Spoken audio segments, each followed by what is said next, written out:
नमस्कार दोस्तों, स्वागत है आप सभी का आपके अपने इस यूट्यूब चैनल बाय एमडी धीवर पर। सो दोस्तों, आज का जो हमारा क्लास होने वाला है वो क्लास नंबर 7वां होने वाला है। और आज के क्लास का जो हमारा विषय रहने वाला है वो हिंदी भाषा रहने वाला है। और आज के क्लास का जो हमारा टॉपिक रहने वाला है वो वर्तनी, जिसे शुद्ध शब्द के नाम से भी जानते हैं, जिसका आज हम लोग एमसीक्यू सीरीज़ करेंगे, मतलब क्वेश्चन प्रैक्टिस करेंगे। ठीक है, तो सबसे पहले अगर आप लोगों का अगर सिलेबस को दिखाऊँ ना, तो सबसे पहले हम लोग जो पढ़ रहे हैं वो वर्ण विचार पढ़ रहे हैं। और वर्ण विचार के अंतर्गत ना ये जो वर्तनी लिखा है ना, तो इसको हम लोग पढ़ रहे हैं। ठीक है, उसके बाद आप लोगों का लिंग क्या होता है और वचन क्या होता है, ये दोनों भी आप लोगों को पढ़ा दूंगा। ठीक है, और जल्दी ही ना ये जो सिलेबस है ना उसको फटाफट अंदाज में अब क्या करेंगे, कंप्लीट करते हुए चलेंगे। ठीक है, तो ध्यानपूर्वक आप लोगों को पढ़ना है। और मुझे उम्मीद है कि आप लोगों का ना जो पिछला क्लास लिया था ना, उसमें आप लोगों को वर्तनी का थ्योरी क्लास पढ़ाया था और उसको आप लोगों ने अच्छे से देख लिया होगा और समझ लिया होगा।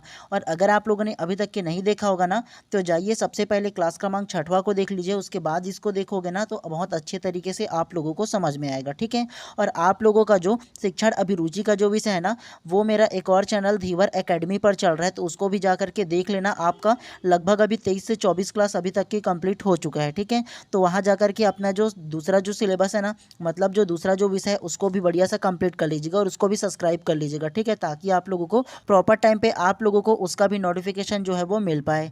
तो चलिए ज़्यादा देर नहीं करते हैं, सीधा सीधा प्रश्न क्रमांक फर्स्ट की ओर पढ़ते हैं।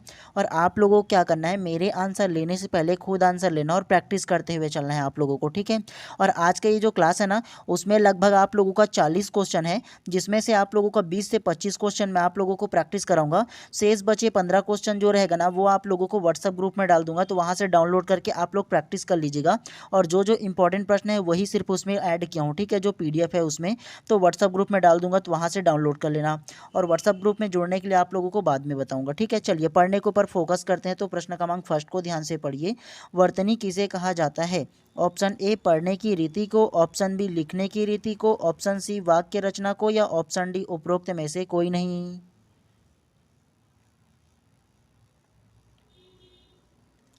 तो प्रश्न क्रमांक 1 का जो करेक्ट आंसर होगा ना, वो ऑप्शन नंबर बी लिखने की रीति को करेक्ट हो जाएगा। कैसे? वर्तनी किसे कहा जाता है? तो वर्तनी जो कहा जाता है वो लिखने की रीति को कहा जाता है। मतलब जिस ढंग से हम लोग शब्दों को अलग अलग लिखते हैं ना, तो उस ढंग को क्या बोला जाता है, तो उसे वर्तनी कहा जाता है। आप लोगों को थ्योरी में सबसे फर्स्ट में बताया था और नोट करने के लिए भी इसीलिए बोला था। तो वर्तनी किसे कहा जाता है? लिखने की जो रीति होता है, जो ढंग होता है ना, तो उसे हम लोग वर्तनी कहते हैं। ये आप लोगों को याद रखना है। ठीक है, चलिए प्रश्न क्रमांक दूसरा को ध्यान से पढ़िए। वर्तनी है ऑप्शन ए मात्रा, ऑप्शन बी ध्वनि, ऑप्शन सी लिखने की रीति, या ऑप्शन डी उच्चारण का तरीका। तो प्रश्न क्रमांक दूसरा का जो करेक्ट आंसर होगा ना, वो ऑप्शन नंबर डी उच्चारण का तरीका इसमें करेक्ट हो जाएगा। कैसे? वर्तनी है बोला है, तो वर्तनी जो है ना वो उच्चारण का एक तरीका है। मतलब यह है कि जो हम लोग लिखते हैं ना, लिखने के बाद उसका क्या करते हैं, विशेष तौर पर उच्चारण पर बल देते हैं ना, वही डिसाइड करता है कि एक्चुअल में वो है क्या, किस प्रकार से सही उच्चारण है या नहीं उच्चारण है, ये हम लोगों को पता चलता है ना। तो वर्तनी जो है ना वो उच्चारण का एक तरीका है, ये आप लोगों को याद रखना है। अगर प्रश्न पूछा जाए कि वर्तनी किसे कहा जाता है, तो वर्तनी जो कहा जाता है ना, वो लिखने की रीति को कहा जाता है। लेकिन अगर कि वर्तनी है बोला जाए ना, तो वो एक उच्चारण का तरीका होता है। यह आप लोगों को याद रखना है। व्यापम ने ऑप्शन नंबर डी को लिया गया था। ठीक है, तो इसीलिए आप लोगों को इसको ध्यान रखना है। दोनों आए ना, तो उच्चारण का तरीका को आप लोगों को ज़्यादा बेहतर तरीके से लेना है, ये आप लोगों को ध्यान रखना है। फर्स्ट को देखोगे ना, तो फर्स्ट में देखो वर्तनी किसे कहा जाता है बोला है, तो वर्तनी जो कहा जाएगा ना, वो लिखने की रीति को कहा जाता है। जिस प्रकार से हम लोग लिखते हैं ना, तो उसके तरीका को क्या बोलेंगे, वो वर्तनी कहते हैं। लेकिन अगर कि प्रश्न दूसरा में पूछा है कि वर्तनी है, तो वर्तनी जो होगा ना, वो लिखने का रीति नहीं होगा, उसमें ये हो जाएगा उच्चारण का तरीका हो जाएगा। क्या? तो उच्चारण का तरीका जो होगा ना, वो वर्तनी है एक्चुअल में। ये आप लोगों को याद रखना है दोनों में डिफरेंस को। ठीक है, चलिए नेक्स्ट को पढ़ते हुए चलते हैं इसी प्रकार से। चलिए प्रश्न क्रमांक तीसरा को ध्यान से पढ़िए। लिखने की रीति को क्या कहते हैं? ऑप्शन ए शैली, ऑप्शन बी वर्ण, ऑप्शन सी वर्तनी, या ऑप्शन डी इनमें से कोई नहीं। तो प्रश्न क्रमांक तीसरा का जो करेक्ट आंसर होगा ना वो ऑप्शन नंबर सी वर्तनी करेक्ट हो जाएगा। कैसे? लिखने की रीति को क्या कहते हैं? तो लिखने की रीति को वर्तनी कहते हैं, यह आप लोगों को पता है ना, इसमें ज़्यादा पढ़ने की आवश्यकता नहीं है। चलिए प्रश्न क्रमांक चौथा को ध्यान से पढ़िए। वर्तनी का सबसे बड़ा आधार क्या है? ऑप्शन ए उच्चारण, ऑप्शन बी चिन्ह, ऑप्शन सी मात्रा या ऑप्शन डी उपरोक्त सभी। तो प्रश्न क्रमांक चौथा का जो करेक्ट आंसर है ना वो ऑप्शन नंबर है उच्चारण, इसमें करेक्ट हो जाएगा। कैसे? वर्तनी का सबसे बड़ा आधार है, तो वर्तनी का सबसे बड़ा जो आधार होगा वो उच्चारण, इसमें करेक्ट हो जाएगा, तो ये ध्यान रखना है। चलिए प्रश्न क्रमांक पाँचवा को पढ़िए। वर्तनी का संबंध निम्न में से किससे है? ऑप्शन ए भाषागत ध्वनियों के उच्चारण से, ऑप्शन बी वाक्य संरचना से, ऑप्शन सी कारक रचना से या ऑप्शन डी संधि से।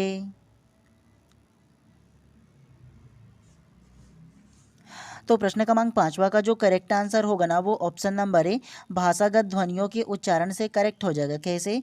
वर्तनी का संबंध निम्न में से किससे है? तो हम लोगों ने थ्योरी के फर्स्ट लाइन में ही पढ़ा था ना कि वर्तनी का जो सीधा संबंध है वो भाषागत ध्वनियों के उच्चारण से है, आप लोगों को बताया था ना, तो इसीलिए आप लोगों को उस टाइम नोट करने के लिए बोला था। ठीक है, अब आप लोगों के मन में एक प्रकार से ये सवाल आ सकता है कि सर ये तो सिंगल सिंगल लाइन वाले प्रश्न हैं, तो अभी तो वर्तमान में कूट वाला पूछा जाता है।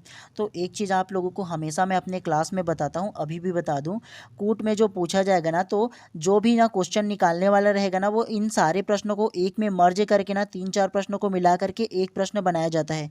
तो केवल है केवल आप लोगों को कॉन्सेप्ट पर ज़्यादा ध्यान देना है, मतलब जो एक्चुअल में जो डाटा है ना उसको अच्छे से पढ़ते हुए चलना है। क्यों? क्योंकि अलग से बुक सोचोगे ना कि पहले से ही कूट वाले प्रश्न मिले, तो वैसा नहीं होता है, उन लोग खुद से ही बनाते हैं जो कूट वाले प्रश्न होता है इन्हीं में से। ठीक है, तो इसीलिए ज़्यादा से ज़्यादा डाटा को ना आप लोग पढ़ने की कोशिश करो, कॉन्सेप्ट को क्लियर करने की कोशिश करो, तो क्लियर रहेगा तो कैसा भी आप लोगों से कोर्ट में पूछे बन जाएगा। ठीक है, तो इसीलिए आप लोगों को इसी तरीके से पढ़ते हुए चलना है। जहाँ जहाँ पर कूट वाली प्रश्न पूछा जाएगा वो तो मैं आप लोगों को बताऊंगा जी। चलिए प्रश्न क्रमांक छठवां को आप ध्यान से पढ़िए। वर्तनी का सीधा संबंध है ऑप्शन ए भाषागत ध्वनियों के उच्चारण से, ऑप्शन बी कारक के उपरोक्त प्रयोग से, ऑप्शन सी शब्दों के विकास से या ऑप्शन डी उचित समास विग्रह से। ये तो सेम टू सेम प्रश्न है जी, ऑप्शन नंबर ए ही इसका करेक्ट हो जाएगा। ठीक है, आप लोगों को अदर नहीं लेना है, भाषागत ध्वनियों के उच्चारण से छठा का जो रहेगा ना वो करेक्ट आंसर हो जाएगा। ठीक है, सेम टू सेम प्रश्न है, इसके वजह से आप लोगों को बता दिया हूँ। चलिए प्रश्न क्रमांक सातवां को ध्यान से पढ़िए। किसी भी भाषा में वर्तनी की एक रूपता स्थिर की जाती है। ऑप्शन ए ध्वनियों की सुंदरता के लिए, ऑप्शन बी ध्वनियों के सही ढंग से उच्चारण करने के लिए, ऑप्शन सी ध्वनियों के तीव्र प्रवाह के लिए या ऑप्शन डी ध्वनियों की एकरूपता के लिए। तो प्रश्न क्रमांक सातवां का जो करेक्ट आंसर होगा ना वो ऑप्शन नंबर बी जो है इसमें करेक्ट हो जाएगा, ध्वनियों की सही ढंग से उच्चारण करने के लिए करेक्ट हो जाएगा। कैसे? किसी भी भाषा में वर्तनी का एकरूपता स्थिर की जाती है, तो किसी भी भाषा में वर्तनी का जो एकरूपता स्थिर होगा ना वो ध्वनियों के सही ढंग से उच्चारण करने के तरीका से होता है। मतलब कोई भी भाषा में अगर वर्तनी को एकरूपता मतलब सही ढंग से लिखा जाए तो उसको सही ढंग से उच्चारण करोगे तभी ना वो उचित रहेगा जी। तो इसीलिए प्रश्न क्रमांक सातवां का जो करेक्ट आंसर होगा ना ऑप्शन नंबर बी जो है इसमें करेक्ट हो जाएगा। ठीक है, चलिए नेक्स्ट को पढ़ते हुए चलते हैं। चलिए प्रश्न क्रमांक आठवां को ध्यान से पढ़िए। शुद्ध वर्तनी वाले शब्द का चयन कीजिए। ऑप्शन ए विराट, ऑप्शन बी विराट, ऑप्शन सी विराट या ऑप्शन डी विराट। आप लोगों को ना सही आंसर चुनना है, केवल एक ही इसमें करेक्ट आंसर है। ठीक है, तो बताइए क्या इसका आंसर होगा।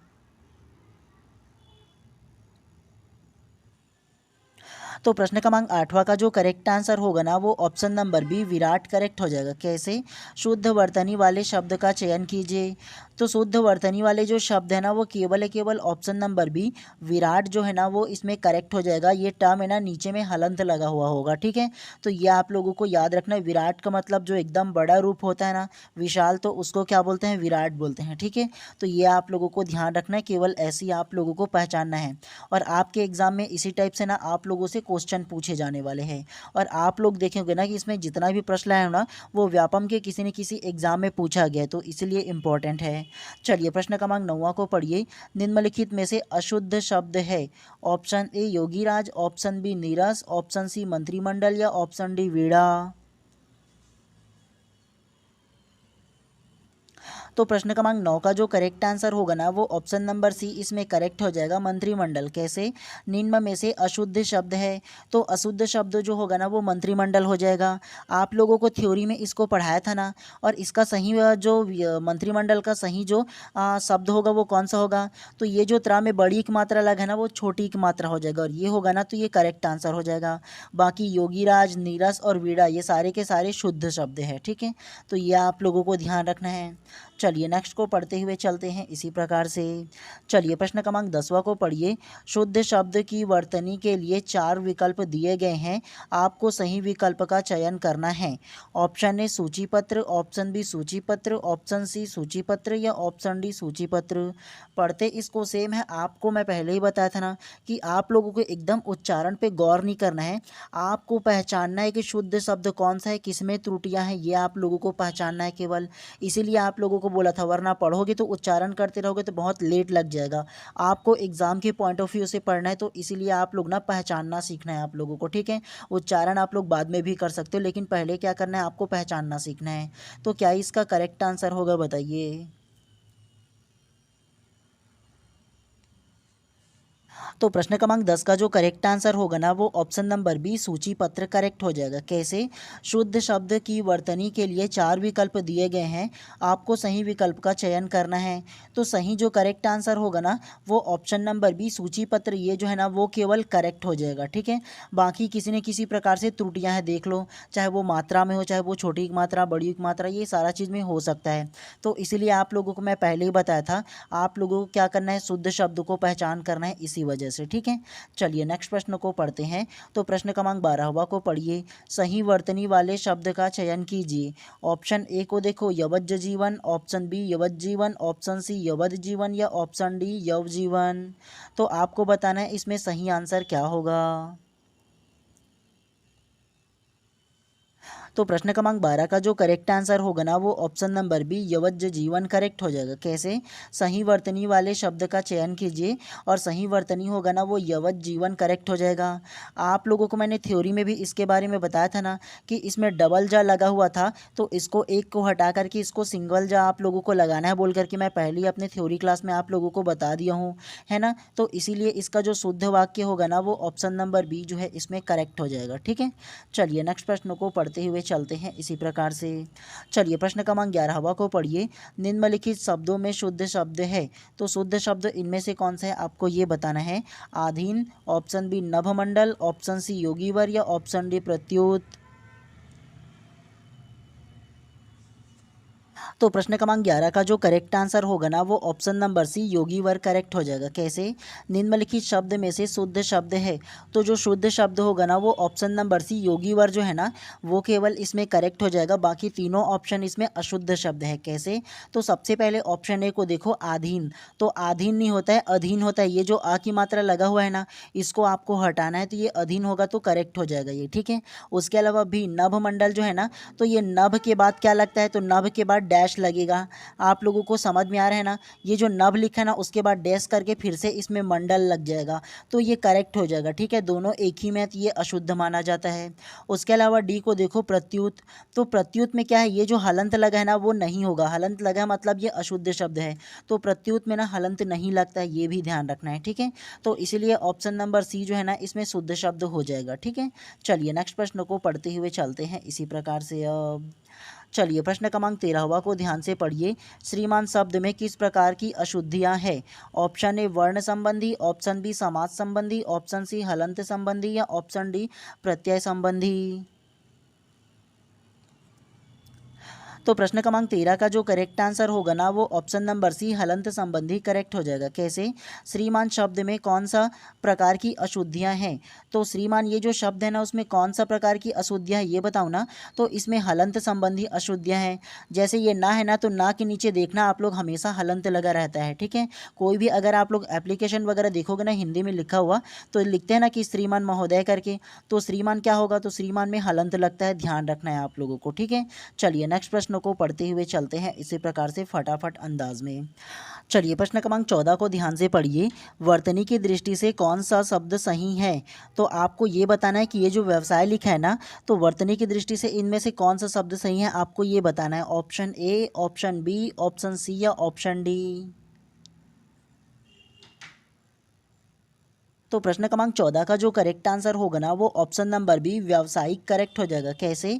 वर्तनी की दृष्टि से कौन सा शब्द सही है बोला है। ये जो आप लोगों को एक शब्द दे दिया था और इसको बताना था कि इसमें कौन सा सही है ऑप्शन में से। तो ये जो व्यवसाय नहीं होता है जी, व्यवसाय होता है क्या? तो व्यवसाय होता है, यह आप लोगों को मैंने थ्योरी में बताया था ना। तो आप लोगों को क्या करना है, कौन सा शुद्ध है ये पहचानना है, उसके लिए क्या करना है, इसमें क्या कमियां हैं ये आप लोगों को क्या करना है, देखना है।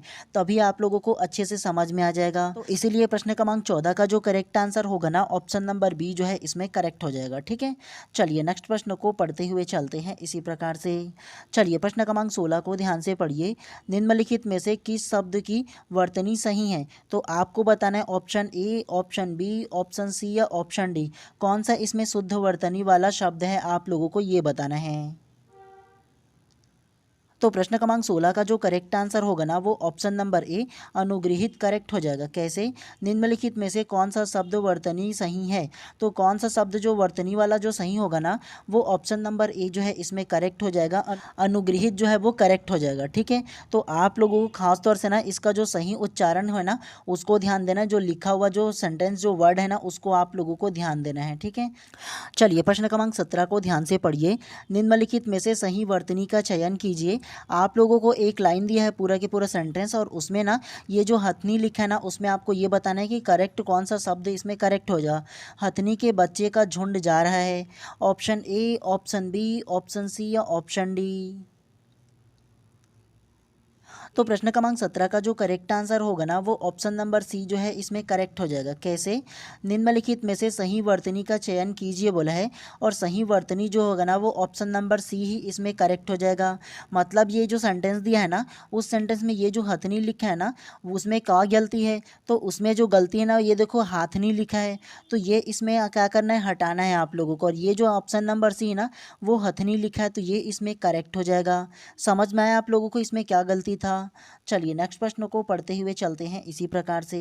आप लोग अगर उच्चारण करोगे ना तो लगभग लगभग वैसे ही उच्चारण हो जाता है, लेकिन जब उसका सेंटेंस को मिलाओगे ना तो बिल्कुल उसमें अंतर पड़ता है। ठीक है, तो ये ध्यान रखना है।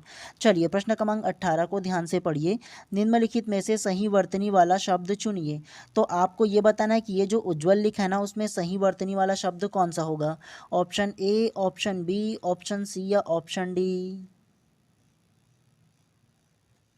तो प्रश्न क्रमांक 18 का जो करेक्ट आंसर होगा ना वो ऑप्शन नंबर डी इसमें करेक्ट हो जाएगा। उज्ज्वल जो है वो करेक्ट हो जाएगा। कैसे? निम्नलिखित में से सही वर्तनी वाला शब्द चुनिए और ये जो उज्ज्वल बोल के लिखा है ना तो उसका सही वर्तनी वाला लिखना था। तो उज्ज्वल में आपको एक और जो आधा है वो आप लोगों को लगाना है, पहले अपने थ्योरी क्लास में बताया हूँ ना। तो इसीलिए आप लोगों को ध्यान रखना है सही वर्तनी वाला जो शब्द होगा ना वो ऑप्शन नंबर डी उज्ज्वल करेक्ट हो जाएगा। ठीक है, चलिए नेक्स्ट प्रश्न को पढ़ते हुए चलते हैं इसी प्रकार से। अब चलिए प्रश्न क्रमांक 19 को पढ़िए। निम्नलिखित शब्दों में अशुद्ध शब्द चुनिए। तो अशुद्ध कौन सा होगा आपको ये बताना है। ऑप्शन ए उज्ज्वल, ऑप्शन बी उपर्युक्त, ऑप्शन सी अनुग्रहित या ऑप्शन डी निरोग। तो क्या इसका आंसर होगा? तो प्रश्न क्रमांक 19 का जो करेक्ट आंसर होगा ना वो ऑप्शन नंबर ए उज्ज्वल जो इसमें लिखा है ना वो इसमें करेक्ट हो जाएगा। कैसे? निम्नलिखित शब्दों में अशुद्ध शब्द चुनिए। तो अशुद्ध मतलब जो गलत शब्द होगा ना वो ऑप्शन नंबर ये जो उज्ज्वल लिखा है ना वो इसमें गलत हो जाएगा। और सही सेंटेंस क्या होगा? ये जो जा में आ की लगा हुआ है ना मात्रा टाइप से, इसको हटा करके व में लगा देना है। कैसे? तो देखो ओ अधा जा फिर व और ला, ये जो उज्ज्वल लिखा है ना वो इसमें करेक्ट हो जाएगा। ठीक है, पहले हम लोगों ने पढ़ा था ना प्रश्न क्रमांक 18 में, तो जैसे ऑप्शन नंबर डी उसमें था ना तो सेम टू सेम ऐसे ये भी करेक्ट हो जाएगा। ठीक है, तो आप लोगों को इन सारी चीज़ों को ध्यान रखना है। चलिए प्रश्न क्रमांक 20 को ध्यान से पढ़िए। पूज्यनीय का शुद्ध रूप क्या है? ऑप्शन ए पूजनीय, ऑप्शन बी पूजनीय, ऑप्शन सी पूज्यनीय या ऑप्शन डी इनमें से कोई नहीं। तो प्रश्न क्रमांक 20 का जो करेक्ट आंसर होगा ना वो ऑप्शन नंबर ए पूजनीय करेक्ट हो जाएगा। कैसे? पूजनीय का शुद्ध रूप है, तो ये जो पूजनीय लिखा है ना इसका जो शुद्ध रूप होगा वो पूजनीय हो जाएगा। ये जो या लिखा हुआ है ना इसको आपको हटा देना है, ठीक है। चलिए नेक्स्ट को पढ़ते हुए चलते हैं इसी प्रकार से जल्दी जल्दी, ठीक है। चलिए प्रश्न क्रमांक 21 को पढ़िए। निम्नलिखित में से सही शब्द चुनिए। तो आपको बताना है ऑप्शन ए धुआं, ऑप्शन बी निरोग, ऑप्शन सी निराज या ऑप्शन डी इनमें से कोई नहीं। तो प्रश्न क्रमांक 21 का जो करेक्ट आंसर है ना वो ऑप्शन नंबर ए धुआं करेक्ट हो जाएगा। कैसे? निम्नलिखित में से सही शब्द चुनिए। तो जो सही शब्द होगा वो ऑप्शन नंबर ए धुआं इसमें करेक्ट हो जाएगा। उसके अलावा ऑप्शन नंबर बी निरोग थे, इसमें गलती क्या है? तो ये जो छोटी की मात्रा है ना वो इसमें गलती, इसमें बड़ी की मात्रा रहेगा, ठीक है। उसके अलावा ऑप्शन नंबर सी नाराज लिखा है ना, तो नाराज नहीं होता है जी, नाराज होता है, तो इसमें आ का मात्रा जो है वो लग जाएगा। तो ये आप लोगों को समझ में आया ना। चलिए नेक्स्ट को पढ़ते हुए चलते हैं इसी प्रकार से। अब टोटल आप लोगों को 25 क्वेश्चन कराऊंगा, उसके बाद ना आप लोगों का जो बाकी क्वेश्चन रहेगा 15 वो आप लोगों के लिए होमवर्क के तौर पर छोड़ दूंगा, ठीक है। तो आप लोगों का ना ये जो PDF है वो मैं अपने व्हाट्सअप ग्रुप में डाल दूंगा, तो वहाँ से आप लोग क्या करना, डाउनलोड करने लो। व्हाट्सअप ग्रुप में जोड़ने के लिए आपकी स्क्रीन पर रैंडम एक व्हाट्सअप नंबर आ रहा है, उसमें आप लोग कमेंट करना कि सर मेरे को व्हाट्सअप ग्रुप में जोड़ना है, तो वहाँ से आपके नंबर को लेकर के व्हाट्सअप ग्रुप में जोड़ दूंगा, ठीक है। चलिए पढ़ने के ऊपर फोकस करते हैं। प्रश्न क्रमांक 22 को पढ़िए। सौंदर्य का शब्द का शुद्ध रूप है option A, option B, option C या ऑप्शन डी। तो प्रश्न क्रमांक 22 का जो करेक्ट आंसर होगा ना वो ऑप्शन नंबर सी सौंदर्य इसमें करेक्ट हो जाएगा। कैसे? सौंदर्य शब्द का शुद्ध रूप है, तो सौंदर्य शब्द का जो शुद्ध रूप होगा वो सौंदर्य होगा, सौंदर्य नहीं होगा, ठीक है। तो ये आप लोगों को ध्यान रखना है। चलिए नेक्स्ट को पढ़ते हैं इसी प्रकार से। तो प्रश्न क्रमांक 23वां को ध्यान से पढ़िए। अन्वेषण का शुद्ध रूप क्या है? Option A, option B, option C या ऑप्शन डी। तो प्रश्न क्रमांक 23 का जो करेक्ट आंसर होगा ना वो ऑप्शन नंबर सी अन्वेषण करेक्ट हो जाएगा। कैसे? अन्वेषण का शुद्ध रूप क्या है? तो ये जो अन्वेषण लिखा है ना वो अन्वेषण हो जाएगा। आप लोगों ने कई बार लिखा होगा, अपना जो कुछ भी लिखते रहते हो उसमें, है ना, तो आपको पता होगा इसके बारे में, तो ध्यान रखना है आप लोगों को, ठीक है। चलिए प्रश्न क्रमांक 24 को पढ़िए। उत्तान का शुद्ध रूप है, तो उत्तान का शुद्ध रूप क्या होगा आपको ये बताना है। Option A, option B, option C या ऑप्शन डी। तो प्रश्न क्रमांक 24 का जो करेक्ट आंसर होगा ना वो ऑप्शन नंबर बी उत्थान इसमें करेक्ट हो जाएगा। कैसे? उत्तान का शुद्ध रूप है, तो उत्तान का जो शुद्ध रूप होगा वो उत्थान ही ना हो जाएगा। जी हाँ, आप लोगों को पता है ना इसके बारे में। चलिए आज की क्लास के अंतिम प्रश्न को ध्यान से पढ़िए। तो प्रश्न क्रमांक 25 को पढ़िए। शुद्ध वर्तनी वाले शब्द का चयन कीजिए। Option A, option B, option C या ऑप्शन डी। तो प्रश्न क्रमांक 25 का जो करेक्ट आंसर होगा ना वो व्यापम के द्वारा इसको विलोपित कर दिया गया है। क्यों? क्योंकि देखो इसमें बोला है शुद्ध वर्तनी वाले शब्द का चयन कीजिए बोला है, लेकिन इसमें शुद्ध वर्तनी जो होगा ना वो जो होगा वो पुल्लिंग भी होता है और पुल्लिंग भी होता है, दोनों के दोनों रूप में लिखा जाता है इसको, ठीक है। तो ये भी इसमें करेक्ट होगा और बी भी इसमें करेक्ट हो जाएगा। तो इसी की वजह से ना व्यापम ने इसको विलोपित कर दिया गया था। एग्जाम में अपना जो कंडक्ट कराया गया था उसमें 2018 में क्या किया गया था, पूछा गया था उसमें, ठीक है। तो इसीलिए आप लोगों को ध्यान रखना है, ये जो आप लोगों का पुल्लिंग लिखा है ना तो इसको दोनों रूपों में लिखा जाता है, ठीक है। तो ये ध्यान रखना है, ए और बी दोनों इसमें करेक्ट हो जाएगा, इसीलिए विलोपित कर दिया गया है, ठीक है। चलिए आप लोगों को ना केवल इसमें इतना ही पढ़ना था।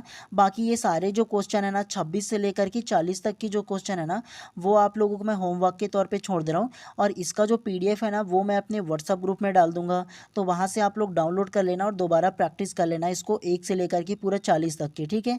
ये जो टॉपिक रहेगा ना उसके बाद आप लोगों का कवर हो जाएगा, बाकी एक्स्ट्रा पढ़ने की आवश्यकता और आप लोगों को नहीं पड़ेगा।